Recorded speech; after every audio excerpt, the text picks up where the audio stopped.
Objetivo de Desenvolvimento Sustentável 5. Igualdade de gênero.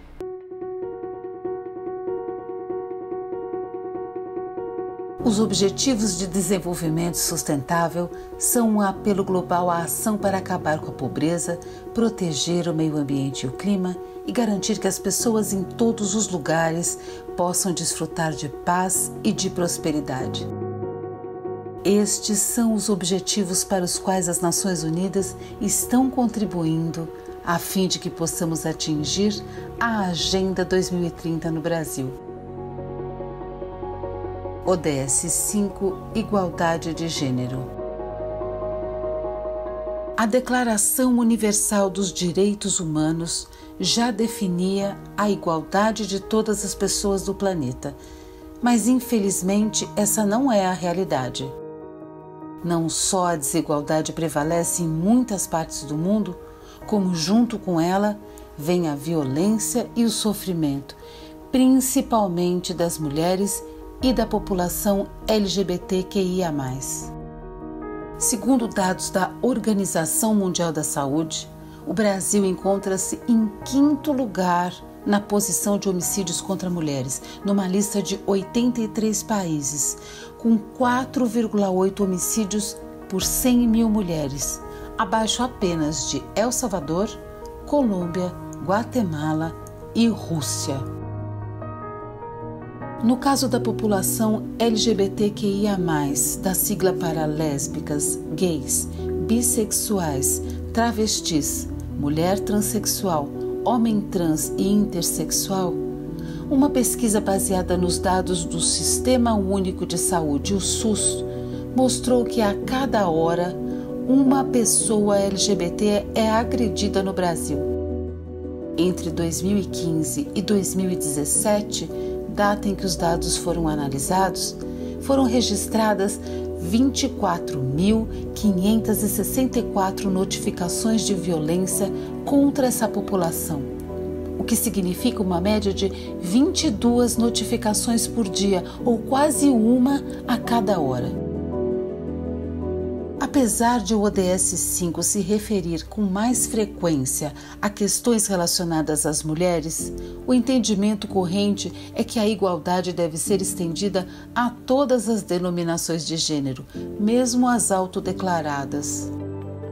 E a busca pela igualdade, o combate à discriminação e à violência devem estar presentes em todos os cenários possíveis, no mundo do trabalho, na educação, no ambiente doméstico, nas relações sociais, no respeito aos direitos junto ao poder público. São Paulo é uma cidade conhecida por receber pessoas de todos os tipos e gêneros, mas também não está livre de casos de violência e preconceito. Por isso mesmo, o poder público da capital tem buscado garantir o direito das pessoas por meio de vários programas que atendem às expectativas e metas ligadas ao Objetivo do Desenvolvimento Sustentável de número 5, Igualdade de Gênero. O programa Selo de Direitos Humanos e Diversidade surgiu da constatação de que a inserção no mercado de trabalho é fundamental para a promoção da igualdade em direitos, ao permitir que as pessoas vivam com dignidade e respeito e construam sua noção de cidadania. A partir disso, a Secretaria Municipal de Direitos Humanos e Cidadania buscou se colocar nesse debate pelo reconhecimento das boas práticas de diversidade e inclusão, concedendo o selo aos órgãos e empresas públicas, organizações do terceiro setor e empresas da iniciativa privada. O selo de Direitos Humanos e Diversidade possui validade de 1 ano e o término de sua vigência coincide com o lançamento da edição seguinte. O objetivo dessa proposta é inspirar as organizações a aprofundarem suas iniciativas e expandi-las para outras categorias. Aí, a organização poderá se inscrever na edição seguinte do programa. Fundamental também, além de combater a violência e a discriminação, é dar acolhimento a quem passa por situações graves. Esse é o papel que cumprem os Centros de Referência a Mulheres em Situação de Violência, os CRMS, que são unidades da Prefeitura de São Paulo, onde se oferece às mulheres em situação de violência atendimento psicológico, social e jurídico. Entre as atividades desenvolvidas no centro estão orientação por telefone para mulheres que precisem de apoio e agendamento de atendimento, prestação de serviço referência para o acompanhamento da questão da violência de gênero e para a realização dos encaminhamentos necessários a cada problema, orientação, capacitação e formação de grupos de mulheres para o enfrentamento da violência sexual e doméstica, encaminhamento para hospitais da rede municipal para atendimento de violência sexual e doméstica, inclusive nos casos de necessidade de cirurgia plástica reparadora. Ao todo, a cidade de São Paulo possui 4 centros de referência a mulheres em situação de violência. Existem hoje 13 equipamentos públicos destinados ao atendimento especializado de mulheres vítimas de violência, geridos pela Secretaria Municipal de Direitos Humanos e Cidadania. Eles já realizaram mais de 50.000 atendimentos desde 2017. Entre outros locais importantes em apoio às mulheres estão a Casa Abrigo Helenira Rezende de Souza Nazaré, que possui serviço de alojamento temporário, endereço sigiloso e que oferece proteção e atendimento integral às mulheres em situação de violência doméstica e familiar de gênero e que estejam em risco iminente de morte, acompanhadas ou não, de filhos com idade abaixo de 18 anos. O objetivo é garantir a integridade física e psicológica da vítima, além de oferecer apoio para que ela reestruture sua vida. A Casa Abrigo funciona 7 dias por semana, 24 horas por dia. E os Centros de Cidadania da Mulher, os CCMS, que são espaços de qualificação e formação em cidadania, nos quais mulheres de diferentes idades, raças e crenças podem se organizar e defender seus direitos sociais, econômicos e culturais. São Paulo conta com 5 Centros de Cidadania da Mulher. Mesmo ao estarmos vivendo uma onda bastante conservadora, também é importante destacar que a Secretaria Municipal da Saúde da capital paulista disponibiliza métodos contraceptivos não hormonais e hormonais. São eles o preservativo masculino e o feminino, o DIU de cobre, a pílula combinada, a mini pílula injetável mensal e trimestral, o implante subdérmico para mulheres vulneráveis, como usuárias de droga em situação de rua, e a pílula de emergência.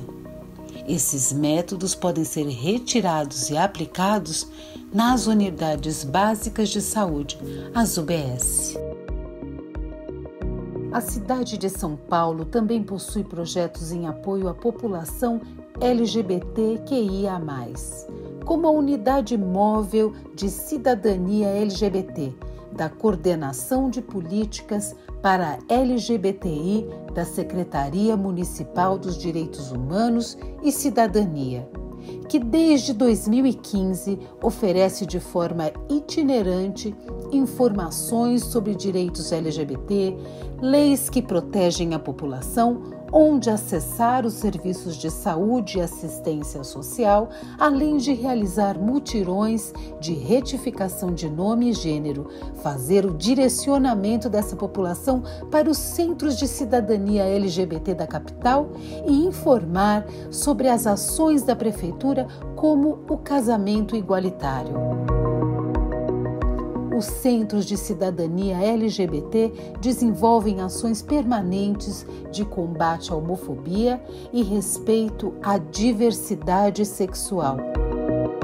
Os centros atuam a partir de 2 eixos: defesa dos direitos humanos, com atendimento a vítimas de violência, preconceito e discriminação, prestação de apoio jurídico, psicológico e de serviço social, com acompanhamento para a realização de boletins de ocorrência e demais orientações.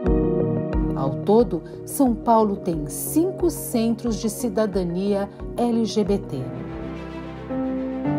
Entre as principais metas do ODS 5 estão: acabar com a discriminação contra meninas e mulheres, eliminar violência contra meninas e mulheres, valorizar e compartilhar o trabalho de assistência e doméstico não remunerado, garantir participação e igualdade de oportunidades para as mulheres na liderança e tomada de decisão na vida política, econômica e pública, assegurar acesso universal à saúde sexual e reprodutiva e os direitos reprodutivos. Em pleno século XXI, ainda assistimos diariamente a tantos e tristes episódios de intolerância. É preciso sempre combatê-los e denunciá-los até que estejamos livres dessa chaga. Afinal, todas e todos somos iguais e merecemos respeito. Não é mesmo? Para falar sobre o Objetivo de Desenvolvimento Sustentável número 5, Igualdade de Gênero, a convidada do Diálogo Desenvolver Maratona ODS é a Joana Brigo, que é pesquisadora, comunicadora, mestre em Gênero, Mídia e Cultura pela London School of Economics. E também é fundadora da Casa Mãe Joana, de Comunicação e Educação Feminista sobre Gênero. Muito obrigada, Joana, pela sua presença, aceitar o nosso convite. Obrigada, Paola, pelo convite incrível. É um prazer para mim estar aqui discutindo essa questão tão importante com vocês nesse projeto tão interessante. Imagina. Joana, para começar a falar, a fazer uma introdução, é importante a gente contextualizar, né, todos os aspectos da ODS. E um deles que eu acho que é bem conflitante é a questão do gênero, né? O que seria gênero? Essa é a pergunta de $1 milhão. Gênero é uma resposta que não é simples de dar. E eu tendo a pensar em gênero, eu, Joana, que tenho aí, né, quase 15 anos já nessa altura do campeonato de experiência em estudos de gênero, eu gosto de pensar em gênero da seguinte maneira, como pelo menos como sendo possível de compreender em pelo menos 3 vieses, como ordem social, certo? Como ângulo de análise e como as linguagens do masculino e do feminino. Né? Essas 3 dimensões de gênero são complementares uma à outra e nos dão uma dimensão aí do que a palavra, né, dos estudos de gênero significa. Então, quando eu falo em gênero como ordem social, eu efetivamente estou falando de uma estrutura que ordena, que organiza a sociedade, certo? Agora, veja, nem toda ordem é hierárquica. A ordem de gênero, no entanto, é. E nós não precisamos nem de teoria, nem de ideologia para ver isso. Basta que nós usemos os nossos corpos, né, a memória produzida pelo nosso olhar, para pensar em quais corpos ocupam as posições de poder nas instituições, e a gente consegue ver que existe uma ordem muito clara de gênero no mundo, né? Como ângulo de análise, é exatamente isso que nós estamos fazendo agora, né? E que é observar os fenômenos da natureza da sociedade a partir deste ângulo que é gênero, né, das questões que vão ser atravessadas a respeito de gênero. Por exemplo, se a gente pensar, esta é uma análise de violência que tem como ângulo gênero. 98% dos atiradores em massa nos Estados Unidos são homens cis brancos, certo? Isso é uma análise social que tem um atravessamento de gênero. E a terceira maneira que eu falei que é complementar a essas outras duas são as linguagens daquilo que a gente chama de masculino e de feminino, né? Para nós que trabalhamos com gênero, masculino e feminino não são naturais, não são essências e não são metafísica, né? Eles são linguagens que organizam sentido na nossa sociedade. Então, assim, elas não são estáticas e nem estanques, né? Não existe uma natureza fixa do feminino. Por exemplo, este é um corte de cabelo feminino, né? Eu aconteço de ser uma mulher. O que significa um corte de cabelo masculino? São essas as questões que gênero como ângulo de análise vai abordar. E tudo isso porque existe uma ordem hierárquica, né, que cria aí relações de poder entre os sujeitos. Legal, legal. O Objetivo 5, ele pretende alcançar a igualdade de gênero e empoderar todas as mulheres e meninas, né? O primeiro objetivo, ele fala de acabar com todas as formas de discriminação entre mulheres e meninas, né? Qual que é a sua visão sobre esse objetivo? Acho que é um objetivo muito importante, porque a gente tem que entender quais são essas formas de discriminação. Eu acho que um documento internacional de relevância, né,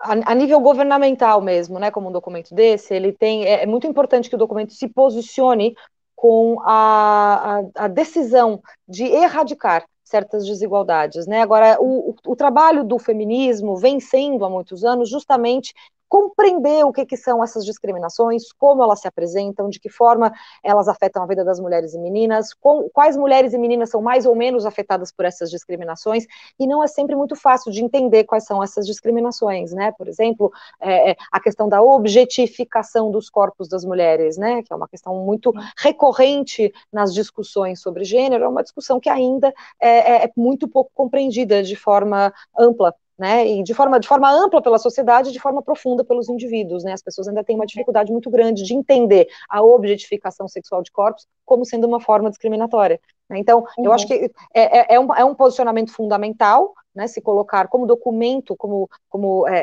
documento institucional de uma organização global, é importante ter essa visão, né, mas a gente precisa acomodar também o que diz o feminismo há muito tempo a respeito do que são essas discriminações.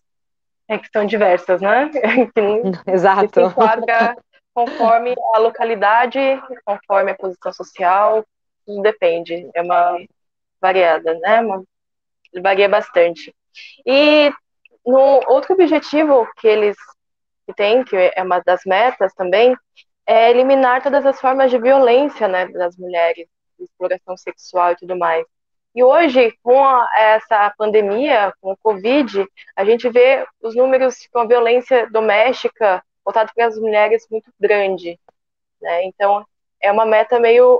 Você acha que é uma meta difícil de se alcançar com toda essa situação?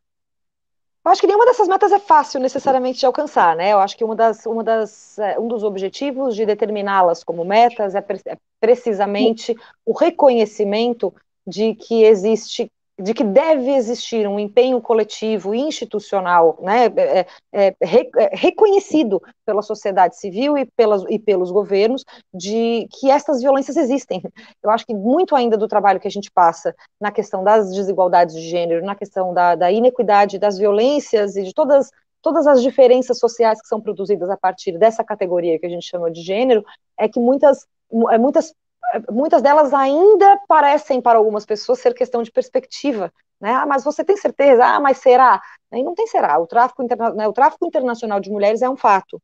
Né, o tráfico internacional de meninas é um fato, a objetificação dos corpos das mulheres é um fato, a violência doméstica é um fato, o fato de que as mulheres trabalharem o dobro, no Brasil as mulheres trabalham o dobro de horas, né, nas tarefas domésticas, isso é um fato. Globalmente, em média, as mulheres recebem apenas 70% do salário dos homens, isso é um fato.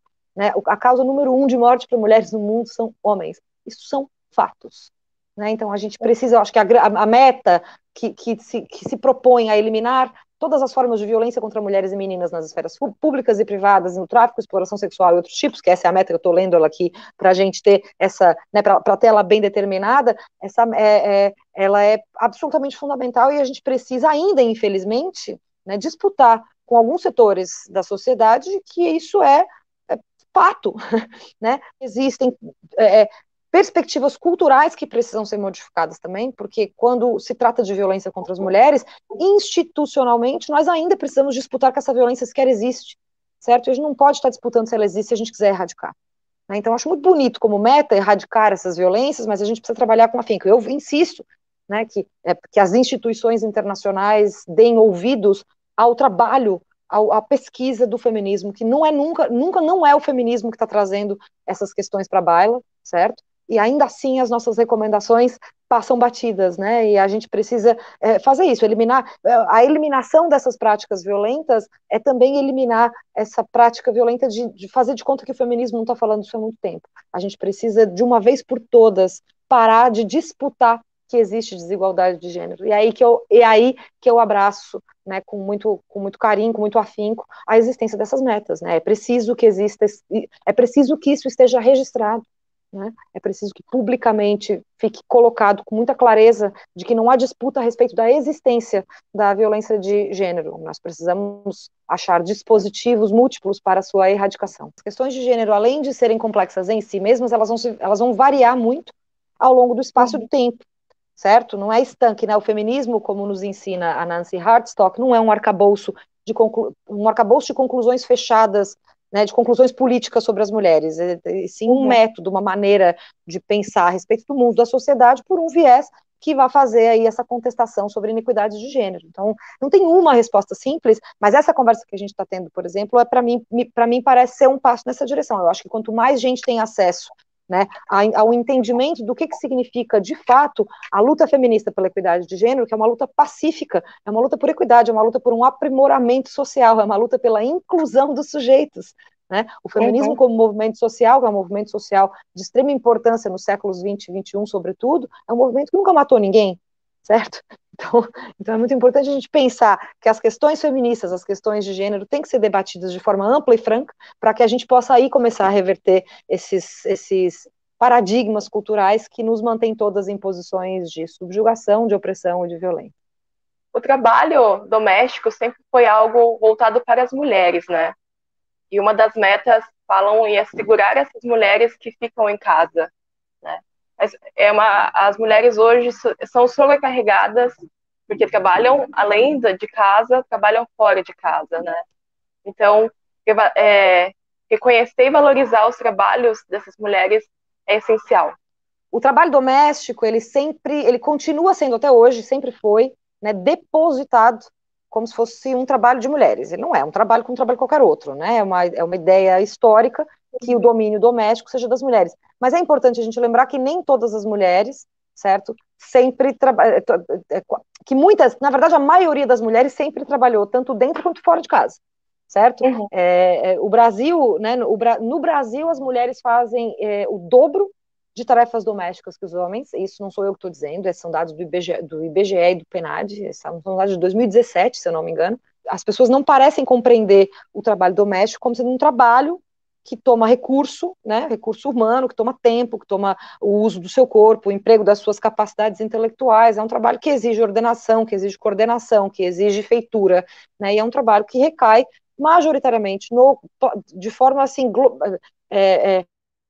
de forma muito semelhante globalmente, com diferenças pontuais entre países, mas a lógica de que o trabalho doméstico pertence às mulheres é uma lógica que foi naturalizada em muitos lugares do mundo, né? Uma lógica que é naturalizada, uma lógica de gênero que é naturalizada como sendo assim que as coisas são. E não é verdade, né? O trabalho doméstico a existência, né, de um espaço chamado doméstico em contraste com o espaço chamado privado, com o espaço chamado público, essa existência também é ela mesma uma produção social, uma produção cultural, né, uma produção da mudança dos tempos. Até não muito tempo atrás não existia muita diferença entre o espaço de casa e o espaço público, né, é uma consequência aí das formas de organização do trabalho. A sociologia do trabalho vai nos dizer isso, de formas da organização do trabalho a partir dos séculos 17, 18, 19. Então, essa divisão trabalho doméstico, trabalho fora, ela é uma divisão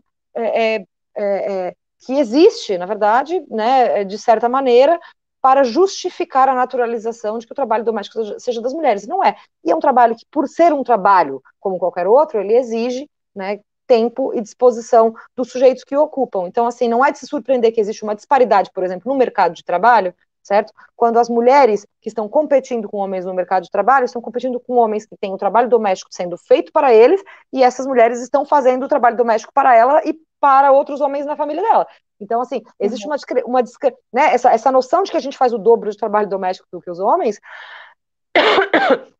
ela é muito, muito indicativa dessa lógica que todo mundo naturaliza, de que o trabalho da mulher é necessariamente fazer o trabalho doméstico, e não é, né? A louça, como diz a grande filósofa do funk brasileiro, Tati Quebra-Barraco, na minha casa todas as pessoas lavam as louças e varrem o chão, porque esses trabalhos não são feitos com a vagina.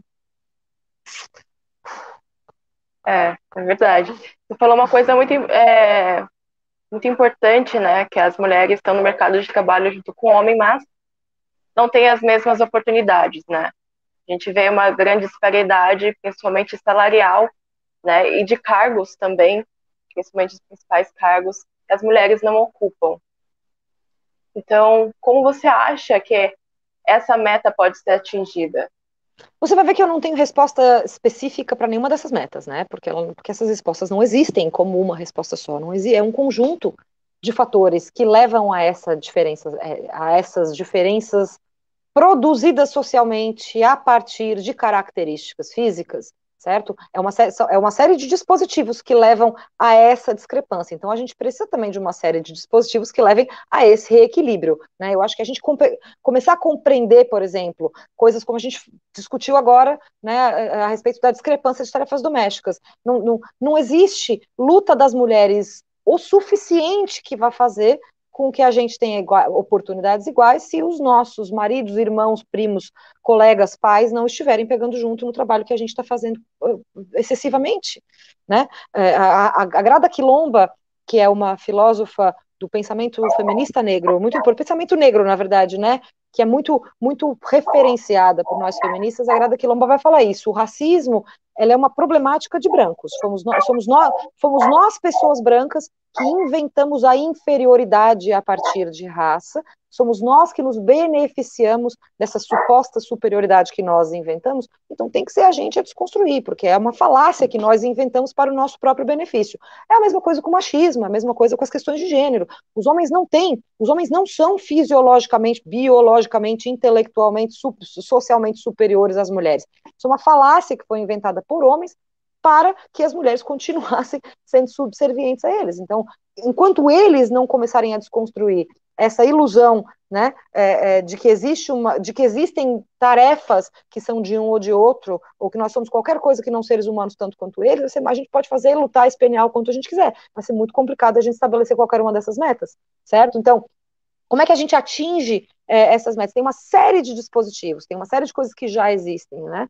Mas as empresas têm que se dar conta, os donos das empresas, em sua maioria homens, têm que se dar conta disso. As mesas diretoras, em sua maioria homens cis brancos, têm que se dar conta disso. Né? Esse sistema de opressão, ele não se mantém por magia, ele se mantém porque as pessoas fingem que não é com elas.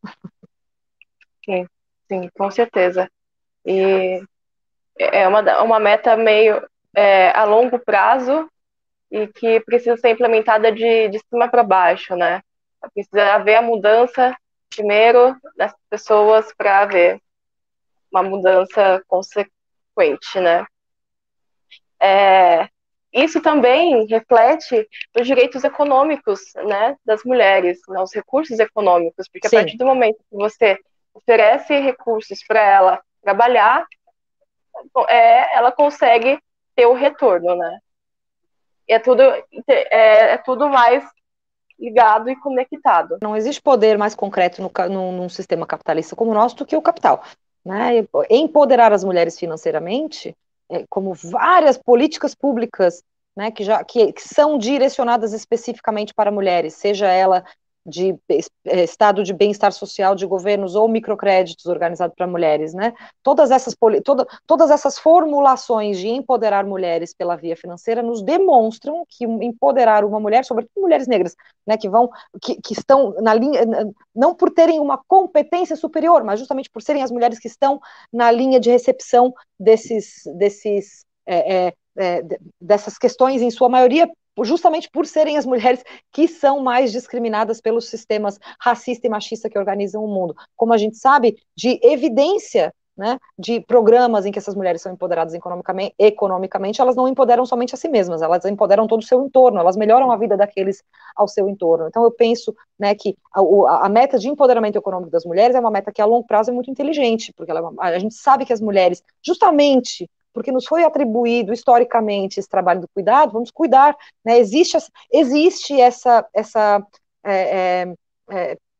evidências de que é isso que as mulheres fazem. E veja, não é natural nas mulheres, não é por uma superioridade natural das mulheres, é porque, bom, nós sabemos muito bem o que é viver às margens, né, das estruturas sociais de poder. Então, as mulheres, existe evidência de que ao empoderar mulheres economicamente, o entorno delas também se empodera e não apenas elas mesmas como sujeitos. Isso é muito interessante, porque isso nos denota justamente isso, que existe uma outra lógica de se pensar, né, uma outra maneira de se pensar em ser, outras maneiras de pensar e ser e estar no mundo que acomodam a inclusão de mais daqueles que estão ao nosso entorno. E parece que não somente em nível individual a partir dessas pesquisas, mas também com pesquisas que nos mostram, né, que governos, países, estados geridos, gerenciados por mulheres, vão ter também aí um maior empoderamento econômico, não somente das mulheres, mas do próprio Estado.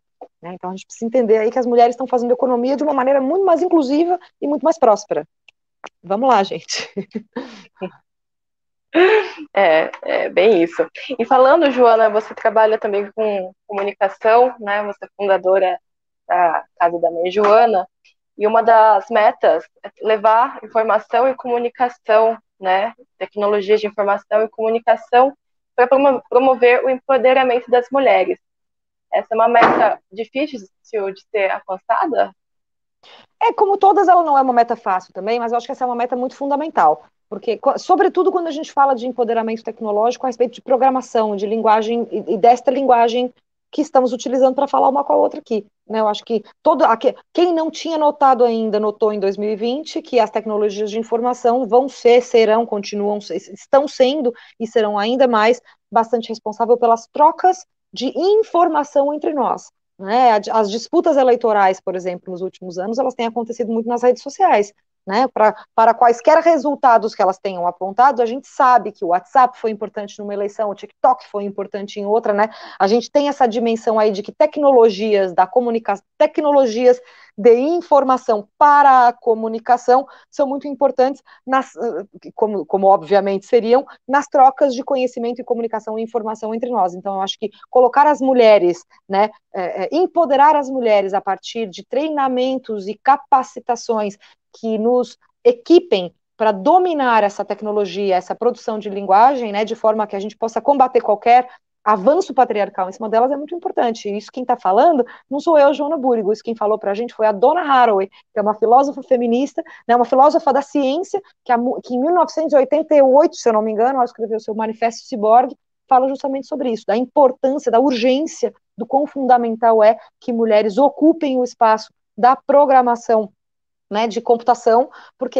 ela previu, sendo ela uma filósofa feminista da ciência, previu que esse seria o futuro da tecnologia de informação e nos disse, nós precisamos nos preparar, porque esse vai ser um outro âmbito de disputa, né, patriarcal, de tentativa de domínio e controle dos nossos corpos. Então, sim, essa é uma meta fundamental que precisamos investir. Eu acho que eu gosto de pensar que um dos incentivadores, né, da fundação da Casa da Mãe Joana, que é do mesmo ano da formulação desse documento, que é 2015, né, o meu afã era um pouco esse, vindo da Donna Haraway. Eu sempre entendi, né, ela fala do manifesto ciborgue, do feminismo ciborgue, e eu sempre entendi essa ocupação das redes como sendo absolutamente fundamental. Então, mais uma vez, me alio e me alinho a essa meta, e acho que o feminismo dos últimos anos tem dado aí uma série de demonstrações para a gente de como isso é possível. E aqui eu posso recomendar um específico, que é a rede de ciberativistas negras, né, que tem feito justamente esse trabalho a partir aí de empoderar mulheres, treinando-as para se apropriarem das tecnologias de comunicação e informação. Com certeza. E última meta que a gente vai tratar é sobre saúde sexual e reprodutiva, né? Que é muito importante, principalmente para questões de saúde pública da mulher também. Questão de saúde pública e questão de saúde física, emocional, e questão de a mulher se entender e se empoderar dela mesma. Como a gente pode abordar a saúde sexual, a questão reprodutiva, dos direitos reprodutivos da mulher hoje? A gente tem um longo caminho pela frente ainda para falar de direitos sexuais e reprodutivos das mulheres. Um dos grandes direitos sexuais e reprodutivos de mulheres, que nem todas as mulheres do mundo têm direito a, é a autonomia completa sobre seus próprios corpos. O que eu quero dizer com isso? O direito ao aborto legal, certo? O aborto legal, ser contra ou a favor do aborto é uma questão irrelevante para a discussão política, porque você pode ser contra o aborto e não fazer um. Né, caso você engravide, mas você não pode permitir que a sua posição impeça que outras mulheres tenham pleno direito ao seu corpo. E o aborto é isso, é que as mulheres tenham direito ao seu próprio corpo. Vários países do mundo já têm essa legislação organizada há muito tempo, né? Várias mulheres do mundo já têm acesso a esse tipo de serviço de saúde, isentas de qualquer moralismo e qualquer empacotamento religioso a respeito deles.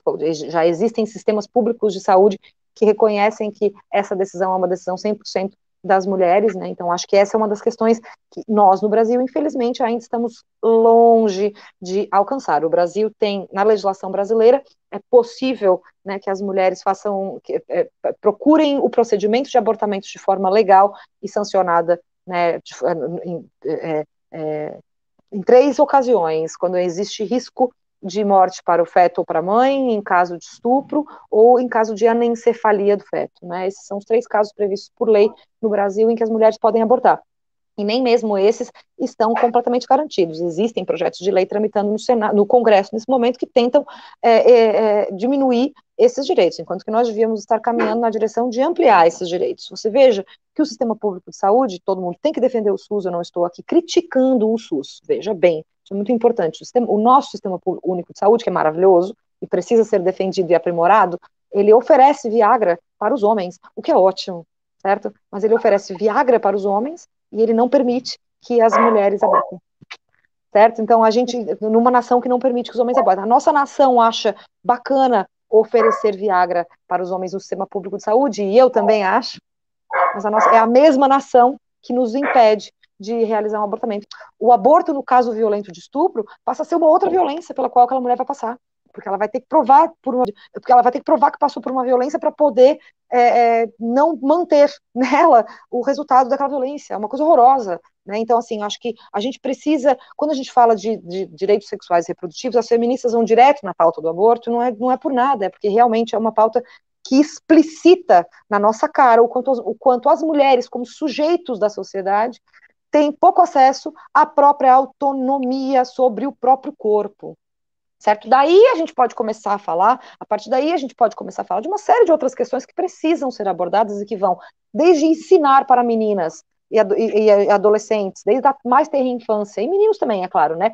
O que é abuso sexual, até ensinar para mulheres por que elas também merecem ter orgasmos de maneira irrestrita, certo? Então, a questão da discussão a respeito, né, dos direitos sexuais e reprodutivos, ela é muito ampla, mas ela precisa começar com todo mundo entendendo que a pauta, né, pela luta pelo direito a todas as mulheres terem autonomia plena sobre os seus corpos, que é o direito básico ao abortamento, precisa ser conquistada. E aí, ela não precisa ser conquistada antes da gente ter essas outras discussões, mas ela é uma luta que urge. Esta é uma prioridade que urge, e ela tem que acontecer junto com todas as outras discussões a respeito aí de nossos direitos sexuais e reprodutivos, também do direito ao prazer, do direito à saúde, do direito à formulação de famílias, né, que não estejam enquadradas dentro da noção da família tradicional, e que mulheres que formem mulheres e homens, enfim, e todos os tipos de seres humanos que quiserem, né, fazer essa coisa tão bonita que é formar uma família,